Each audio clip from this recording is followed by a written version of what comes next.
Hai teman-teman semua, kami dari kelompok 10 mata kuliah Civic Education, yang beranggotakan Aulia Wafi Yumarnis dan Dia Ayu Afitasari, dengan dosen pengampu Ustazah Nurul Budi Murtini SSI MSI, akan membawakan presentasi materi yang berjudul Hak dan Kewajiban Warga Negara. Selamat menyimak. 1, 2, 3. Setiap orang yang tinggal di sebuah negara tentu memiliki kewarganegaraan, memiliki status sebagai warga negara tertentu, dan memiliki kekuatan hukum tertentu yang mengikat. Begitu pula dalam pengaturan kewarganegaraan, seorang warga negara juga akan dikenai hak dan kewajiban tertentu. Nah, di video ini, materi yang kami sampaikan yaitu yang pertama, pengertian hak dan kewajiban, yang kedua, pengertian warga negara, yang ketiga, asas kewarganegaraan, yang keempat, hak dan kewajiban warga negara Indonesia. Apa itu hak dan kewajiban warga negara? Sebagai warga negara Indonesia, kita memiliki hak dan kewajiban yang harus dipenuhi. Yang pertama, hak. Hak adalah sesuatu yang mutlak dimiliki seseorang, sedangkan hak warga negara adalah kuasa menerima sesuatu sesuai peraturan dari negara yang berlaku. Jadi selama seseorang ini tergolong warga negara tertentu, ia bisa memiliki kuasa atas hal-hal tertentu. Contohnya nih, sebagai warga negara Indonesia, seseorang memiliki hak perlindungan dan rasa aman. Jadi perangkat negara seperti polisi atau TNI harus melindunginya tanpa membeda-bedakan. Yang kedua, kewajiban. Kewajiban adalah suatu hal yang mengikat dan harus warga negara itu penuhi. Walaupun banyak dipandang sebagai beban dan menekan, tapi sebenarnya kewajiban itu mengikat untuk memastikan seorang warga negara mendapatkan hak tertentu.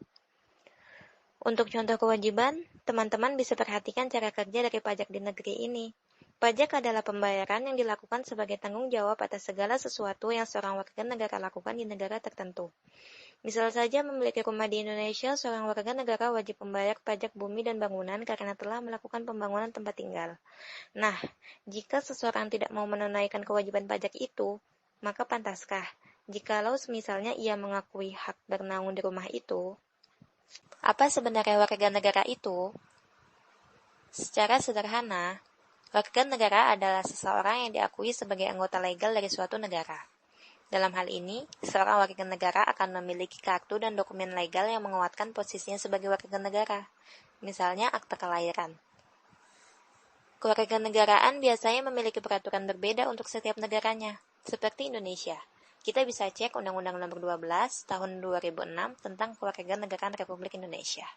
Dalam undang-undang ini ada beberapa poin tentang apa yang membuat seseorang bisa dikatakan sebagai warga negara Indonesia. Unsur warga negara. Penduduk suatu negara terdiri atas dua unsur, yaitu warga negara asli dan warga negara asing.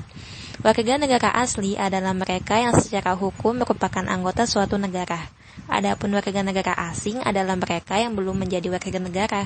Jika mereka ingin menjadi warga negara, mereka harus melalui proses yang disebut naturalisasi. Asas kewarganegaraan. Arti dari kewarganegaraan adalah segala hal yang berhubungan dengan warga negara. Sedangkan asas kewarganegaraan berarti dasar hukum bagi kewarganegaraan untuk penduduk di sebuah negara. Hal ini dikarenakan agar orang yang sudah memiliki kewarganegaraan tidak jatuh kepada kekuasaan atau wewenang negara lain, sedangkan negara lain tidak berhak memperlakukan kaidah-kaidah hukum kepada orang yang bukan warga negaranya. Setiap negara memiliki asas kewarganegaraannya masing-masing yang wajib dipatuhi. Begitu juga Indonesia, yang menganut beberapa asas untuk memastikan apakah penduduknya memiliki kewarganegaraan Indonesia yang sah atau tidak.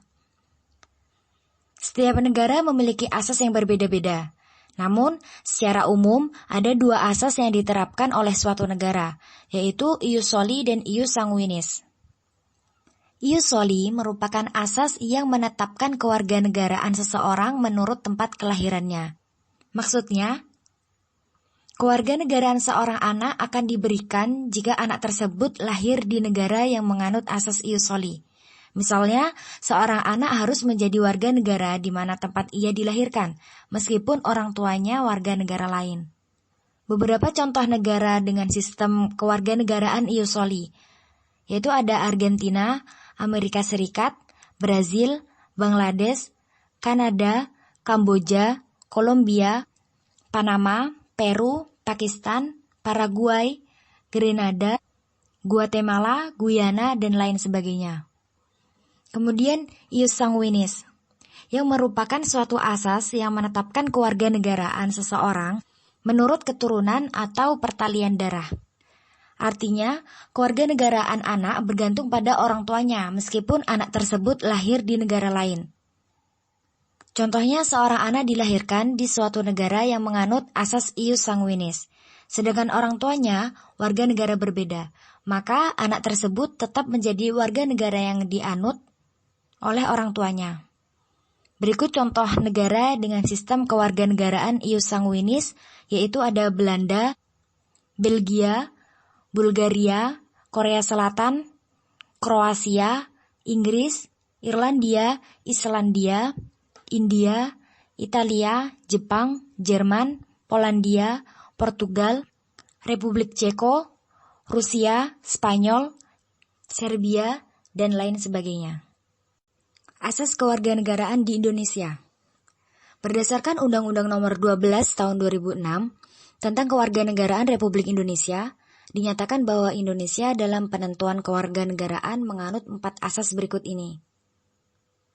Yang pertama, ius soli, yaitu asas yang menetapkan kewarganegaraan seseorang menurut tempat kelahirannya.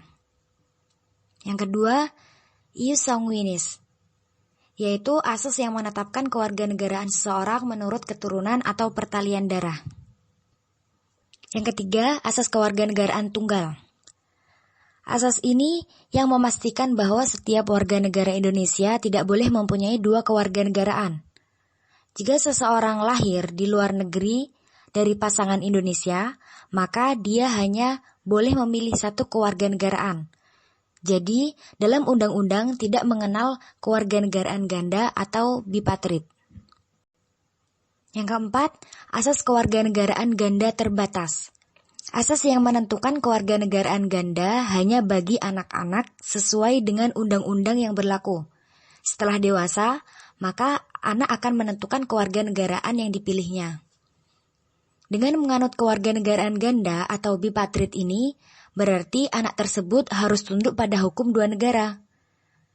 Menganut hukum 2 negara memang tidak masalah, akan tetapi hal ini akan bermasalah apabila hukum kedua negara tersebut bertentangan.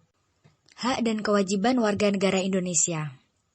Secara garis besar, hak dan kewajiban warga negara Indonesia telah diatur dalam Undang-Undang Dasar 1945 pada pasal 26 hingga pasal 34. 6 contoh hak warga negara Indonesia. 1. Setiap warga negara berhak untuk menerima pendidikan. Terdapat pada pasal 31 ayat 1 dan ayat 2. 2. Setiap warga negara berhak untuk menyuarakan pendapat mereka. Terdapat pada pasal 28. 3. Setiap warga negara berhak untuk menikah. Terdapat pada pasal 28B ayat 1. 4. Setiap warga negara berhak untuk mendapatkan pekerjaan dan penghidupan yang layak. Terdapat pada pasal 27 ayat 2. 5. Setiap warga negara berhak untuk memeluk dan menjalankan agama yang mereka percayai. Terdapat pada pasal 28E ayat 1. 6. Setiap warga negara berhak untuk memiliki kedudukan yang sama di mata hukum. Terdapat pada pasal 28D ayat 1. 6 contoh kewajiban warga negara Indonesia. 1. Kewajiban untuk membayar pajak. Terdapat pada pasal 23A. 2. Kewajiban untuk mengikuti pendidikan dasar. Terdapat pada pasal 31 ayat 2. 3. Kewajiban untuk menghormati hak asasi orang lain. Terdapat pada pasal 28J ayat 1. 4. Kewajiban untuk tunduk kepada pembatasan atas hak kebebasan.